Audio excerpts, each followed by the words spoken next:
You try something outside your usual routine. Maybe it's a leadership role, maybe it's a new practice model or a side project.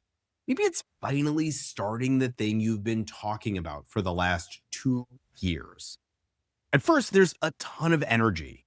You block the time, you take a meeting, you sketch out the plan, you start to see a path. And then the early results, well, let's just say they're underwhelming. The meeting doesn't go anywhere. The proposal gets a polite, we'll circle back. The numbers just don't work yet. The person you hoped would be interested is not interested. And your schedule fills back in. The project starts to slide to the edge of the week, and the momentum starts to shift. And because you're a physician, the conclusion shows up pretty quickly. Maybe this was not realistic. Maybe I'm not built for this. Maybe I should just stay in my lane. And that is the hardest part. Not the setback itself. It's what we make that setback mean. Hey, everyone, and welcome back to another episode of the Better Physician Life podcast. Thank you so much for being here today. So, this is going to be the final episode in our summer series on books that have shaped how I think about physician life and work. And if you haven't listened to the last 4 episodes, don't forget to circle back to hear about those other phenomenal books. The book I want to talk about this week is Think and Grow Rich by Napoleon Hill. Now, that title can sound a bit dated, and I will admit parts of the book feel very much like the era it came from. It was not the easiest of reads. But there is one story in that book that has really stuck with me. And it is the story of R.U. Darby and 3 Feet from Gold. The story goes like this. Darby and his uncle went looking for gold during the gold rush, and they found some. Not enough to be done, but enough to believe they were onto something. So they kept going. They raised money, they bought equipment, they dug deeper, and then the vein, it disappeared. They kept working for a while, but nothing happened. And eventually, they gave up. They sold the equipment to a junk dealer and walked away. The junk dealer brought in a mining engineer who looked at the site and realized what had happened. The gold vein had not ended, it had just shifted.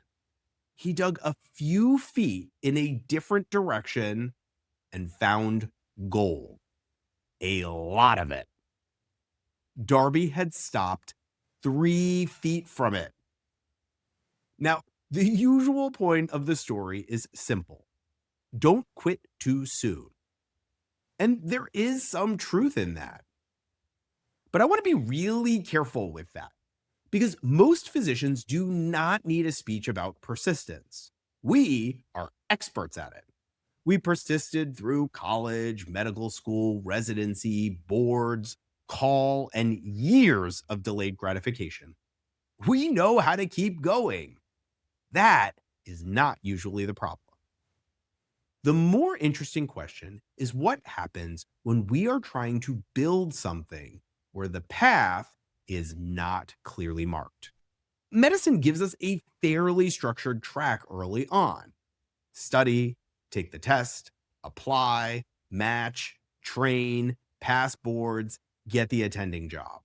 It's not easy, but the next step is always visible, very clear. But later on in our careers, the questions get much less structured. Should I pursue leadership? Should I change jobs? Should I negotiate my schedule? Should I build something outside the exam room? There is no match algorithm for that. No program director telling you the next right move. No clean metric that says you are on track. And when the early feedback is messy, most of us do the same thing. We turn a poor first result into a permanent verdict. The idea was bad. I'm not qualified. This isn't worth it. And sometimes that is true. Sometimes stopping is the right decision. But the Darby story pushes back on that. Sometimes the goal is not wrong. Sometimes we're just reading the situation wrong. Sometimes an early obstacle is not the final answer. It's just information. A physician applies for a medical director role and doesn't get it. The first conclusion might be they don't see me that way. Maybe. Or maybe the right people didn't know their name yet. Or maybe they didn't have enough committee experience. Or maybe they couldn't speak administrator as fluently as they speak medicine. A physician tries to negotiate a 4-day work week and gets told, well, that will be hard with access. The first conclusion might be there is no flexibility here. Maybe. Or maybe they hadn't made the right case yet. Maybe they hadn't run the numbers.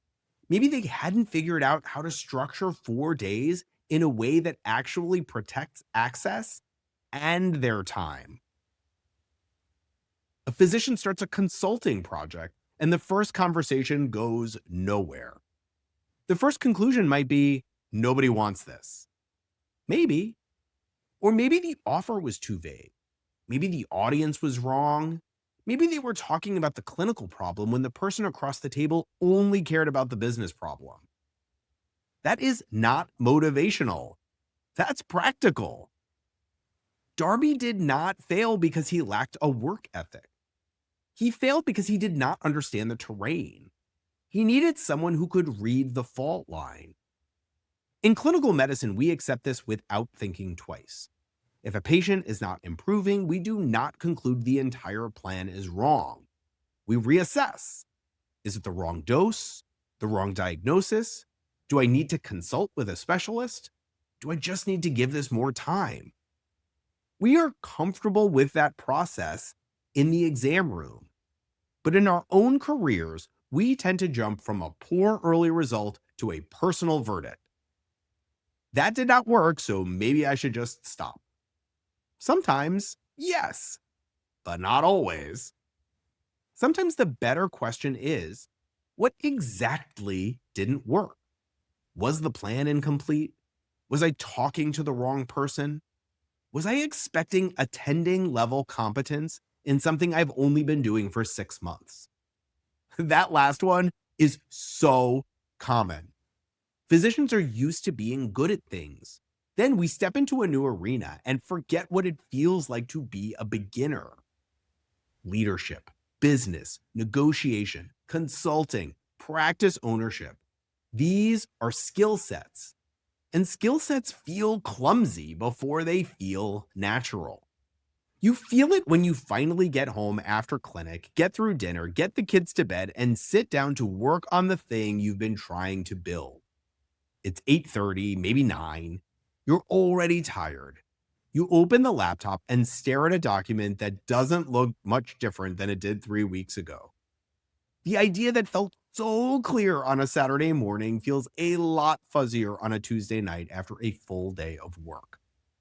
So the easy conclusion, you know it, the thought that shows up when you're tired and you're questioning why you even started this in the first place, just go back to what you already know. Medicine is stable, the paycheck is real, the role is clear. And medicine will pull you right back in if you let it. But 10 p.m. on a Tuesday night after a full day of clinic is a terrible time to make a permanent decision. One thing worth separating here is exhaustion from evidence. Because physicians often evaluate big decisions when they are tired. Late at night, after a full clinic day, after a rough call weekend, after a disappointing meeting. In that state, everything feels more final than it probably is. This is never going to work. But that may not be evidence. That may just be fatigue. A bad week on call can make any career question feel impossible. A single no from administration can make a whole idea feel naive. So before you conclude the vein of gold is completely gone, is this truly not working? Or is the plan still incomplete? In medicine, we know the first explanation is not always the right one. Careers work the same way. Darby didn't need to swing the pickaxe harder. He needed a better read on the ground.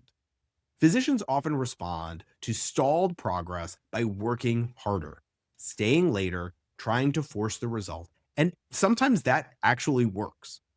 But sometimes the next move isn't more effort. It's a better question.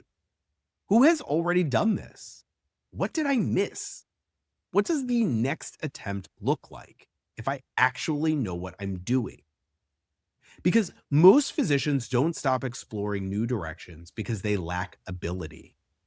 They stop because the first attempt felt humbling, because the schedule crowded out the experiment, because it's a lot easier to be excellent at something you've been doing for 15 years than to be a beginner at something you've only been doing for 6 months.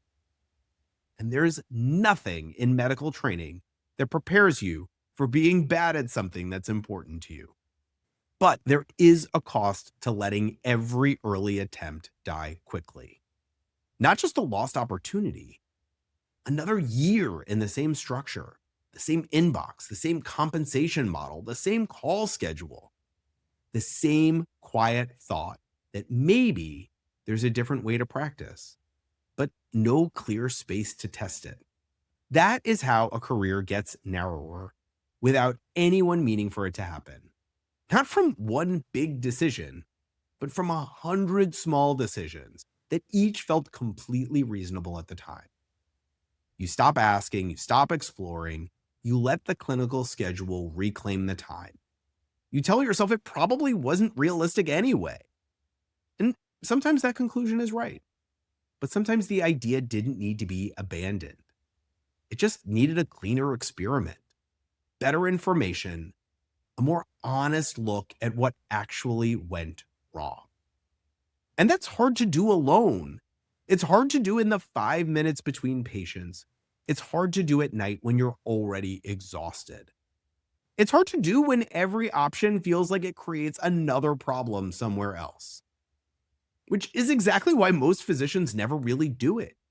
They just let the clinical schedule fill back in, and the idea quietly disappears. And physicians understand this process. We don't change a treatment plan because one data point made us uncomfortable. We look at the trend, we look at the context, we decide the next reasonable step. A career deserves the same kind of honest reassessment, because the real question here is bigger than any single project. It's about how you want to work, what you want the next 10 years to actually look like, what you're building beyond just getting through the next clinic day. And those questions are almost impossible to think through clearly when you're that deep in it, tired, frustrated, questioning why you started in the first place. You can feel the fatigue, you can count the hours, but you can't always tell whether you're done or just 3 feet away. What Darby needed wasn't more effort. He needed someone who could read the ground differently. Someone who could look at the same situation and see what he was missing. If that's where you are right now, something you've been trying to build, a first attempt that didn't go the way you hoped, a direction that still feels worth exploring, but you're not quite sure what the next move is, you don't have to figure that out alone. Those are exactly the kinds of conversations I have with physicians. And you can learn more at betterphysicianlife.com. Because sometimes stopping is the right call. And sometimes you just need someone who can help you read the ground and figure out whether you're 3 feet away or whether it's time to dig somewhere else entirely. Thank you so much for being here today, and I'll see you next time on the Better Physician Life podcast.